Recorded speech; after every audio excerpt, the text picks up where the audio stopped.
Welcome back, everyone. I thought I would do two videos this week, just as I did last week, but I wanted to just cover some of the comments and discussion, which were great. And you all picked up some of the points about, excuse me, about ways that we can sometimes be fooled by something that's fake, such as an ad for suppressants, which used emotion or which used bar charts or people in lab coats or microscopes to kind of sell this product that didn't really exist. Or how even people like, physicians and those in healthcare, such as Dr. Oz in that clip, used words like magical to sell items that when he mentioned them, they sold out, right? Entirely sold out of the company, sold out of the product. When he was testifying before a hearing committee, he said there's no magical property to this item, right? So you're all picking up this idea that even the best of us can be influenced heavily by marketing, by selling, by language, by all those things if we're not careful to kind of critically review. So what are we going to cover in 2A? We're going to look at this idea of qualitative and quantitative research. They always divide them, but there is no real divide. Sometimes they're actually used together in mixed methods research, where we have a study that has some qualitative and some quantitative components. So what I like to do today is just give you the basics of what the qualitative and quantitative approaches look like, and give you some examples of terminology and ways they're used. So they both have underlying philosophies or ways that they see the world. So somebody who is quantitative or quantitative research believes in a positivistic way of thinking, which just means they believe there's an objective truth that we can uncover. There's one objective truth. They deduce information. They take large data sets. So they look at a data set for hospital outcomes of all people with hip fracture, and they apply that to their own patient with hip fracture. Quantitative research is filled with hypothesis testing. So their research questions become hypothesis statements, and then we either reject or fail to reject the null, right? We either find a difference or we don't. If you hear that language, it's definitely quantitative. I often say quantitative focuses on quantity or numbers, whereas qualitative focuses on quality or narrative, right? The narrative, the quality of the information. So qualitative researchers believe there are multiple truths. So the example of hip fracture, that patients who go to one hospital for hip fracture repair may have very different experiences, may have different understandings and different ways they see that process, right? Multiple ways of seeing it. And the doctors who do perform the surgery, they may feel and see different realities of how those procedures work for patients. Qualitative is inductive. It takes a few cases and generalizes, well, not generalizes, but applies things learned in a few cases to many. And it's theory generating. So grounded theory, we want to understand what's the experience of people who are in ICU during COVID, because we want to make a policy. So we want to generate a theory that talks about all of the elements of the experience of people being in ICU during COVID. And again, qualitative always focuses on the text. So what does the narrative tell us? What do the words people use tell us? What are the phrases? What are the language that people use tell us about their experience? And there was an interesting study about looking at qualitative experiences of care providers, home care, people who provided home care for people who had survived cancer. And the narrative they were saying was that it was more uncertain being home post-treatment than being in the hospital, because when they were in the hospital receiving treatment or surgery or aftercare, they felt certain of what was going to happen. But when they were home with caregivers, they felt more uncertain and the future was more ambiguous. And that's an example of a qualitative study where we learned about the experience of being discharged post-cancer treatment and what that was like for individuals. So just think about it a bit. They both use different approaches. I kind of hit on that in the first slide, but if you were looking from a general rule to a specific incident. So I'm looking at what a population let's say lifespan in a population, and I'm going to look at lifespan of an individual. So from a group to an individual is a more quantitative approach. Inductive approach is when you take many instances and you approach a general rule. So I'm looking at the experiences of all these cancer survivors who are discharged with informal caregivers, and I want to make some general rule or conceptual model or some theory about what that experience is like. So from individual cases or people to a larger, kind of more general approach. Deductive, again, think of the quantitative approach. You look at a conclusion, right? You're looking for a conclusion based on hypotheses, based on things that you can test. For example, and this is kind of a funny one, but we'll get into one that's more healthcare based, right? If you're kind of saying, like, given what we know about this larger experience, the laws of physics, right? We can then predict the orbit of a planet and the sun. So you're taking a general thing and you're applying it to a specific case. This is more appropriate. For us in healthcare, it would be that you did this pilot study and you have clinical experience. So this is the larger body of information and experience, and it shows you that this treatment works. So what you're going to do then is take that larger data that this treatment is effective in larger groups, and you're going to apply it to your specific group, and you're going to test it, right? You're going to test it here as a quasi experiment where people get the treatment or people get the placebo, and then you're going to look at outcomes. So you're taking large data that you know from other sources, and you're applying it and testing it in a smaller case that is your own. Inductive, again, think of qualitative, right? You're taking instances and cases, and then you're going to make a little bit of generalization about them. So from smaller unit to a larger unit, right? And I'll give you this example in a sec. This is just a little bit more repeat. That there was a focus group or interview with 50 women or teenagers who are mothers. And these three themes emerged, right? First, the one group said, my life is over. They didn't expect to be pregnant and they were not happy.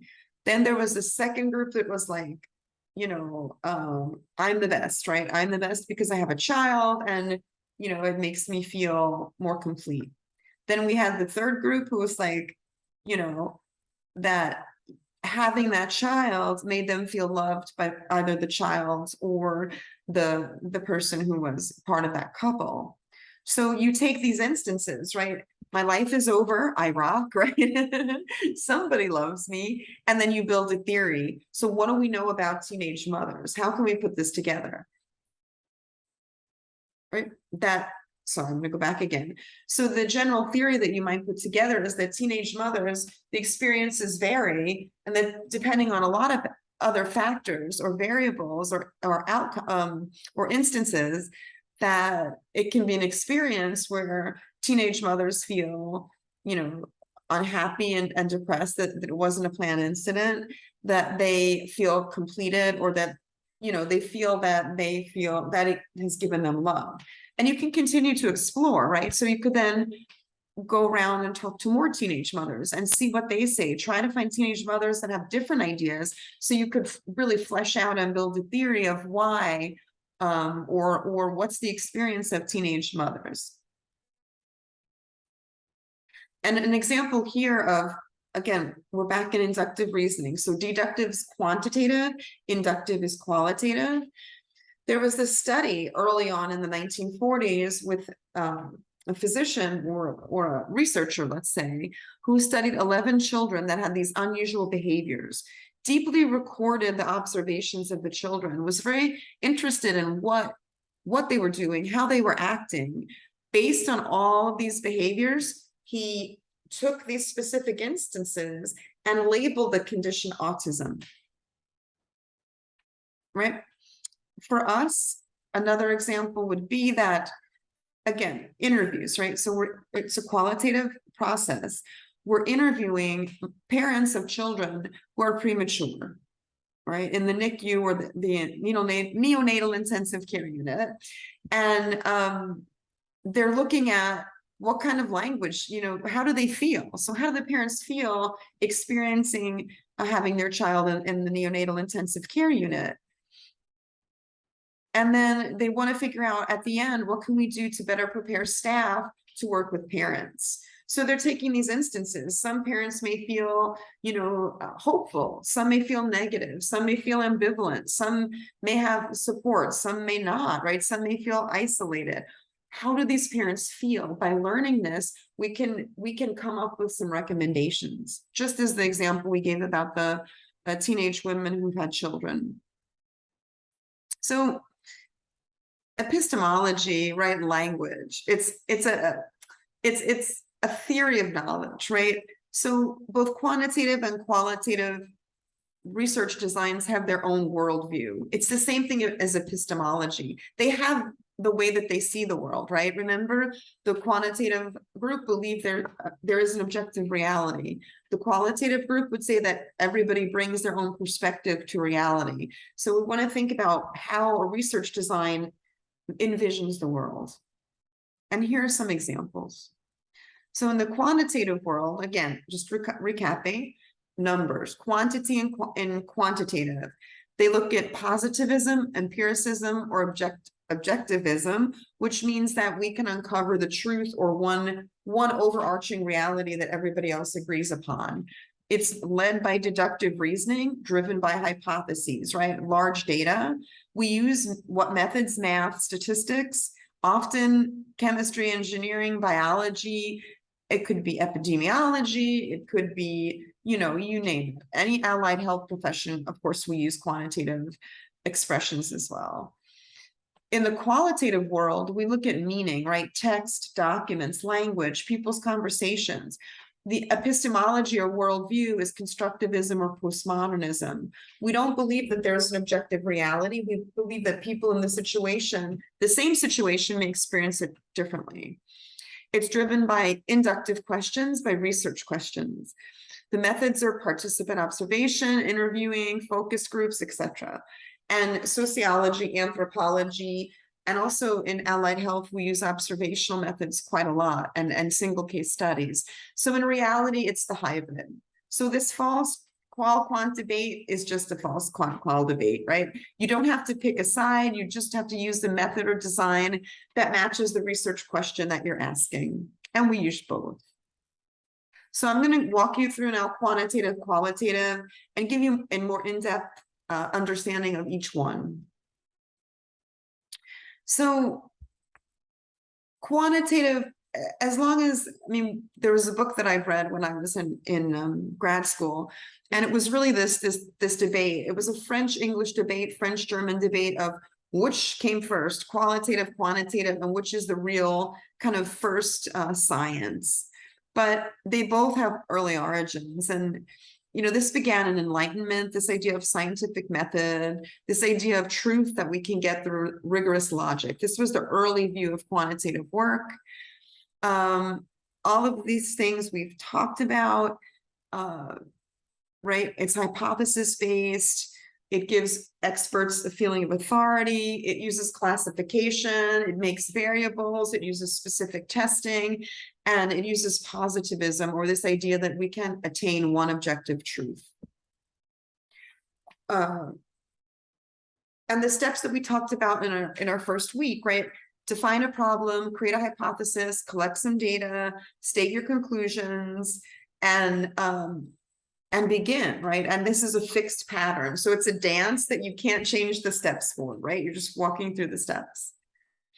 You can do experimental research, and we'll often call a randomized clinical trial, a randomized controlled trial, or RCT, randomized controlled clinical trial, I'm sorry, or RCT is the gold standard, because in an instance like this, both the researcher doesn't know which group is getting the intervention and which group is not, or getting the placebo, and individuals, participants, subjects in the study don't know either, right? So these are a couple of design types. The experimental research in general, which does an intervention, looks pre and post intervention or pre and post introduction of a third element. The randomized controlled clinical trial we discussed. There are single subject designs where you look at only one group where there is an intervention. So you look at the impact of exercise on those who are recovering from heart disease, right? Correlational study, you're looking at associations of two things that happen together. So people who attend this training, do they do better or worse? We can't say one causes the other, but we can say that those two change together in time. So A and B change together in time. That's correlational. Again, let's go back, right? Randomized double-blind clinical trial. Two groups are randomly assigned. Nobody knows who is in what group. Researchers and participants do not know. You know, it works best when you're testing something like a medication or a drug, but it's hard to, in behavioral research, to do that, right? To really control these conditions, because in life, there's so many other things in the world that impact our behavior, and it could impact an outcome. We're not secluded away in an experimental condition. And you can kind of see that, and we'll talk about these more and more as the semester goes on, but we begin here with studies that are more descriptive, right? Qualitative research, descriptive designs, case study, ones that are exploratory, cohort, case cohort, and then cause and effect. If you really want to know if one variable causes another, then you go toward experimental. So right now, don't worry about all of these instances in here. Just think that research can go from purely descriptive, talking about or describing the population in words. You can explore relationships, or if you want to really look at cause and effect, you're in experimental design territory. So that's all you need to think about for now. And you can really look at research in several ways. Descriptive, exploratory, experimental, or understanding, right? What are we looking at? Are we looking to describe what we see, to explore a relationship, or to fully test it? Most of us are living in this world, right, where we're in basic, applied, or evaluative research. We have research that we've done. We know that if we provide someone with access to adequate healthcare, their health outcomes will improve, right? We know that. So if we know that in the clinic, in the research that we've done and the study we've done, how can we bring it back and apply it to our own hospital, our own practice? We can do research in many ways. Again, this is terminology. Primary design, you collect your data. So I'm out there collecting data, interviewing people, doing a survey, doing a focus group. Secondary, I have data. So somebody else did the work and I have the data and I'm analyzing it. Or tertiary analysis just means that you're doing a lit review, like a systematic lit review. So you're getting data, but your data is pre-existing literature. You're kind of condensing it. And then we'll talk about this a bit later, but this is introduction. If someone says to you, look, I'm approaching a cross-sectional study, it's a snapshot, right? It's a snapshot, right? We generally do snapshot. We collect data at one point in time to get the pulse of something. So what's the view of booster shots for COVID? Boop, we launch a survey. A month later, boop, we launch another survey, right? If we want to look at, from the beginning of COVID until now, if we want to track attitudes toward vaccination or boosters, we could do a longitudinal study.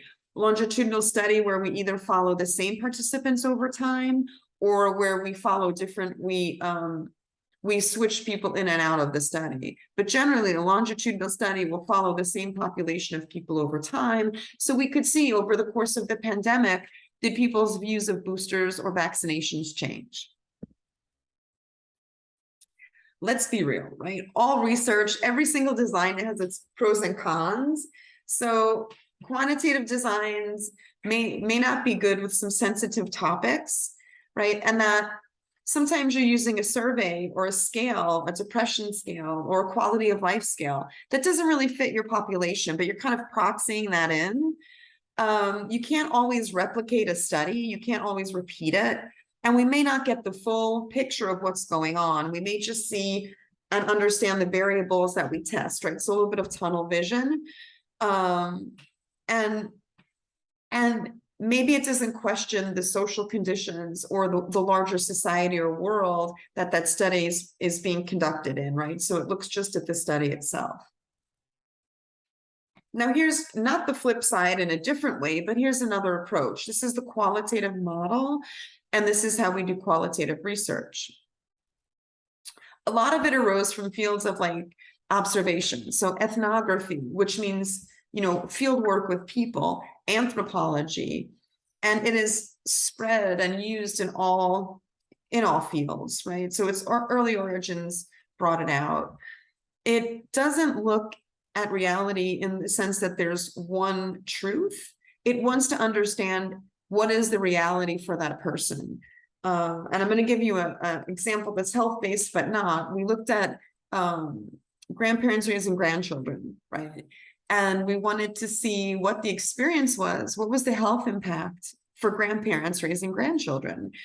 And we spoke to each grandparent raising grandchildren, and they saw the experience completely differently, right? So we wanted to understand, you know, tell us about what is your experience, you know, being a grandparent of a toddler, you know, being a grandparent raising a toddler as a primary care provider, right? You're the parent for that child. Explain what that experience is like. If we did it through a survey, we could ask questions, but we wouldn't get that depth of data. Again, this is the recap. Qualitative research is inductive. We take findings that emerge from the data, right? But these data in the way that we see them, these data are instances. So these data are cases that we extrapolate a larger kind of view. And qualitative work changes, right? So when we were working with the grandparents, we found out that some grandparents were okay. One grandmother, for example, said that she postponed her own surgery because she had to take her grandchildren to school and she couldn't miss school during the week. She had no one else to take the children to school. So we had this idea of like postponing your own health needs to meet the needs of your grandchildren. And when we asked other people, we said, you know, can you talk about your own health and how you plan your own health or your doctor's visits or any kind of appointment you have with your while you're raising your grandchildren, how do you handle it? So we learned that by asking that question, we found out that a lot of the grandparents were really holding back on their own preventative health and their kind of day-to-day health check-ins and needs, caring for their grandchildren. So qualitative work can be a little bit more responsive. And we've seen this again. This is the same kind of deal, right? That we're in the qualitative world, right? We're looking at textual data. We're looking at what people feel, interviews, focus group, participant observation, those kind of things. Again, how can we understand the lived experience of anyone? How can I understand what it's like to see the world and live in the world as someone else? It's very, very difficult. People can tell us through their language, we can see it through observation, but that is something we have to learn to observe. It can be subjective, right? We can look at people's stories and overlay our own thinking as a researcher on them without really understanding what the people are saying. We don't want to be in the research. The research should be the research participant. And then, you know, the participant can tell you what they think you want to hear. They may not want to tell you that they're sacrificing their own health because, you know, they think you might think badly of them. So there's this issue of what is the role of the participant, what is the role of the researcher, and is there any social desirability, or are people changing what they say to appeal to either one, right? Right, there is value in both. And we'll talk a lot about this as we go through, but once you develop your research question, then you make your design. You may stick to a quantitative approach if it fits. If you have a large sample, you're testing a survey, you want to see, you know, attitudes toward management style across your healthcare system. Kind of hard to do in a qualitative approach, right? You really need a larger data-driven approach in that way. But if you want to understand what's the experience for new managers and managing massive health teams, you may want to interview the 4 new managers and see what they say. Or you can do both. You may want to interview the 4 new managers, see what they see as problems of managing large healthcare teams, and then from that, design a survey about issues in healthcare management in the healthcare system, and launch that throughout all of the, all of the institutions, that are in the healthcare system. So both is really kind of where we live. And I pulled this from my textbook, but I want you to think about it. This is how we pick quantitative, qualitative, right? It's not a favorite. It's not like, oh, I like that style or I know how to do it. It's really, what is the goal of your study? If you want to really understand the relationship of numerical data, you're going to probably choose a quantitative method. If you want to understand a phenomena or how people understand the social world, if you want to understand what is it like recovering after traumatic brain injury, post TBI, from people who, who have experienced it, you're going to most likely be in qualitative world. If you want to do both, if you want to study something in detail, but then also create hypotheses, that's the best of both worlds. That's mixed methods. And then we don't really cover emergent methods, but you can use things like photographs. You can use things like have people write poetry or diaries of their experiences, and that could even be emergent. So I've gone through the quantitative, qualitative divide, just so you get a sense of kind of where both sit, right? And think about it this way. If I'm doing a quantitative approach, I'm going to generate a research question, probably have hypotheses, I'm going to be deductive, and I'm going to come up with results. If I'm qualitative, I'm going to try to understand the lived experience through people's daily lives or through their own words. I'm going to be inductive, and I'm going to make maybe a theory or a conceptual model of something from that. Or again, best of both worlds, if I want to use both, right? I want to interview a bunch of people, see how they feel about something, take that information, convert it into a survey, give the survey to a larger group of people. That's mixed methods. So I'll end here, and then in our next topic, we're going to talk about, for your own self, how would you generate a research question? Right, so see you in a few.